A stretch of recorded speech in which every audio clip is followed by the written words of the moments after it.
to the Adam Carolla Show. The average lifespan of a bloodworm is only 2 to 3 weeks. And in that short amount of time, they can grow to over 15 inches long. They're a really tender product. They can die in a hurry, too. Yeah. Well, especially when you run a hook through them. And more with Mike Rowe on the Adam Carolla Show. Everyone's favorite, Mike Rowe, Dirty Jobs, premieres Tuesday, October 7th, 9 p.m. on the Discovery Channel. Now, before we get to news, Mike and I were speaking off the air about a topic that's near and dear to my heart. And, Mike, I'll let you kind of segue us into it. All right, look, I'll do it fast, and I'll do it with as little bit of earnestness as I can, because like you just said, actors talking about acting is about as tedious a thing as there is. And right. Look, this is just an opinion I have based on 200 jobs in the last 4 years. But in a nutshell, we've done a really stupid thing in the country regarding work, and I think we've made it the enemy. And we do it in so many different ways. If there's a plumber on TV, right, he's 300 pounds, he's got a huge butt crack. Right. Without question. Right. We don't celebrate. When you say work, you mean physical work, and not necessarily construction labor, but guys who work with their hands. I mean, skilled labor. And what the country was literally built on. Literally built on. When we portray skilled labor as drudgery, which is typically what we do. Right. Madison Avenue, Hollywood, Washington, Silicon Valley, those four forces have really kind of, I think, conspired to change the definition of what a good job is. Consequently, we got a lot of people in college who, frankly, aren't wired for college. They'd be much better off learning a trade. Every single year, trade school enrollments are down. Mm-hmm. Every single year. Fewer plumbers, fewer welders, fewer electricians, fewer carpenters. I would put a finer point on it that would suggest that these people aren't even in college, or if they are in college and they're not set up for college, they're in junior college, which is really high school with ashtrays, or they're flipping burgers. Either way, as a country, this is a death sentence. Yep. Because we need welders, and we need fabricators, and we need carpenters, and we need electricians. We don't need guys kicking around waiting for their stepmom to boot them out of the guest house, trying to find their own way. And then when you say to them, hey, how about you get up on the roof and let's scrape some shingles? They're like, F you, old man, I'm playing video games. Right. We celebrate college as the end game of your dreams, when for some people, it just isn't the right choice. And by the way, welding pays a lot of money. Are you kidding? And has job security. I talk about my best friend from high school is a guy who I took most of his tests because he was dyslexic, but he has built, he built my house. He can fix anything. He's a plumber. He's got 5 kids. He makes about $170,000 a year, and he has time to coach his kids' baseball team. He's got a life that has balance in it. And not only that, but as I explain to everyone all the time when it comes to building, it's not just an inbox and an outbox that gets filled and emptied. You actually can stand back when you're done with your day of work and say, well, that wall wasn't there, and That's now right. It is there, and it will be there for another 100 years. I swear to God, I can't tell you how many. I impersonate, a speaker from time to time, and I'll go to big Fortune 500 companies, and I'll talk to these people about this. And the single biggest thing is closure. The idea that a ditch digger, starts his day and there's no ditch, and then by lunch, hey, it looks like there's a ditch, and by the end of the day, son of a gun, I put a ditch in. And at night, there's a hooker's body there. Hey, but either way, satisfaction. There's sanity in finishing something. This place where you guys work here, it's a cool studio, but it looks the same when you're done. No, we don't do anything. We talk in a circle, and then we get our paychecks and go home. And nothing changes. But hopefully we take that money and do an addition on the house, and then we get that satisfaction. You guys get paychecks? There is something satisfying about a hard day's work with your hands, which is what my dad always said. But what you're saying is very interesting about how we view people who do these dirty jobs. I remember being in elementary school, junior high, and even high school, and when people asked me what my dad did, he was an auto mechanic, there was a moment where I wanted to say professor or lawyer or something else. I felt embarrassed. Yep. And, when I think back, he was the only dad I knew that worked 6 days a week. He never complained about his job. He liked fixing things. He liked, he had grease under his fingernails at the end of the day. But as far as he's got a huge butt crack. As far as the school very slender system goes, and as far as the society goes, we treat. And here's we miscalculate horribly, ironically, at school, which is to say, my high school, which was just sort of a middle-of-the-road high school, a couple of Jewish kids, a lot of Mexican kids, a few black kids bust in, and a bunch of stupid white kids from the Valley and North Hollywood. Well, the Jewish kids were all going to college. That was clear.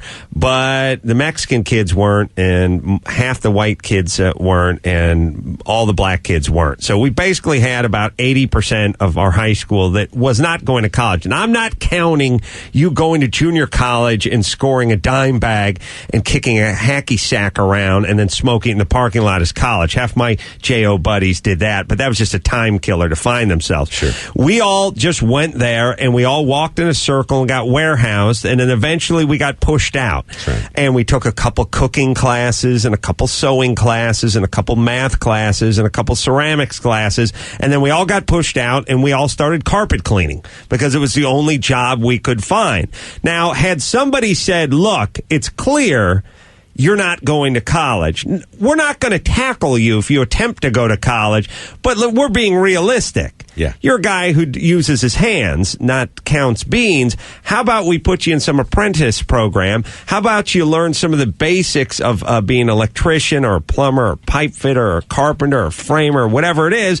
And then when you get out, we'll have some sort of placement thing, and you won't have to just wander in a circle putting in applications at the McDonald's and the Arby's. About a month ago, I started this website called Microworks, and the idea was to talk about this exact issue and ask people, in a pretty transparent way, what they thought we could do to maybe start portraying these jobs in a way that was a little more desirable. And in terms of building out a website, just create a place where you can, not take it so damn seriously, but tell a few jokes, celebrate the trades, and really just create a place where work doesn't look like drudgery. And I've gotten, maybe 3,000 responses so far. People are, it's out there right now. And it's not... You think that trades need PR?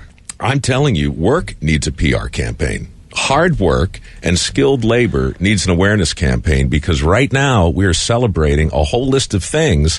Look, the American Society of Civil Engineers says $1.9 trillion by 2010 to make a dent in the broken infrastructure. Even if we had the dough, and we don't, even if we did, we don't have the workforce in place to materially take care of things like, bridges and levees and dams and steam pipes and sewage. And we look down our nose at those who do, and we always do that thing where they go, well, whenever immigration comes up, we always go, well, who's going to put your roof on, and who's going to mow your lawn, and who's going to pick... What's so bad about putting a roof on? Look, it's work.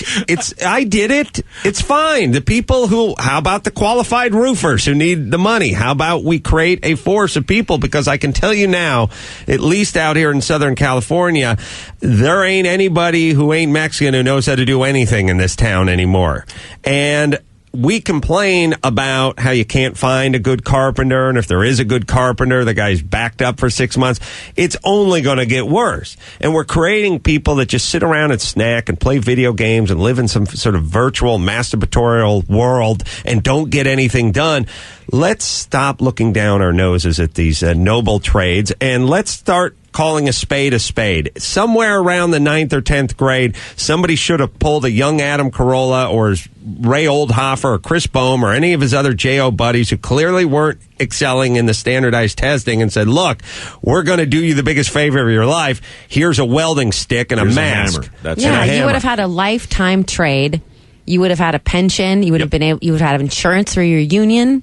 And you would have been able to take care of your family. And we would have bridges. Right. Yeah, our kids would have bridges to cross 50 years from now. It's an odd thing, though, because it seems like if your kid goes to college, you're a success, and the kid's a success, and you spend $80,000 when the kid gets out with their liberal arts degree and a bunch of debt, there's no jobs. No, that is exactly, you guys were talking about this with Evan, sort of. But the idea, really, it's so much bigger than that. It's the idea that our kids deserve a better life than we do. In the same way our parents wanted a better life, than they had. It's this whole notion of the American dream becoming an expectation instead of something you sweat your ass off for.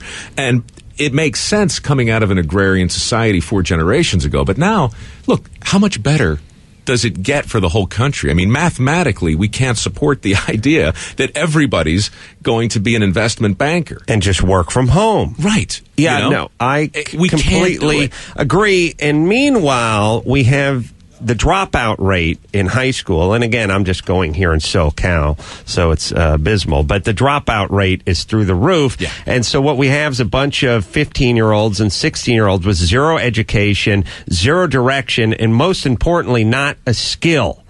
The education, if you so choose, you can get that, by the way, through basic cable. You can learn more from watching Mike Rowe on TV than you can. If you watch all of his shows, you'll have a well-rounded education. Turn on PBS and watch the Cosmos series. You'll learn more than you've ever learned in any high school class you ever had. But the point is that's a luxury in its own way. Yes, you need to learn to read and write. But after that, you need to learn to make money. The number one thing you need to learn is how to survive, how to keep your lights on, how to keep food in the mouth of your family. That's number one skill. The point where you know about Copernicus or Pythagorean's theorem, icing. That is icing on the cake. First, let's get beans in the pot. Hunter-gatherer. It doesn't matter how you dress it up. Right. Hunter and gatherer. If you can't go and bring home the bacon, then you're just a pig. Hey, Gene? That's not bad, good actually. morning. That was I good. like You could that. put lipstick on.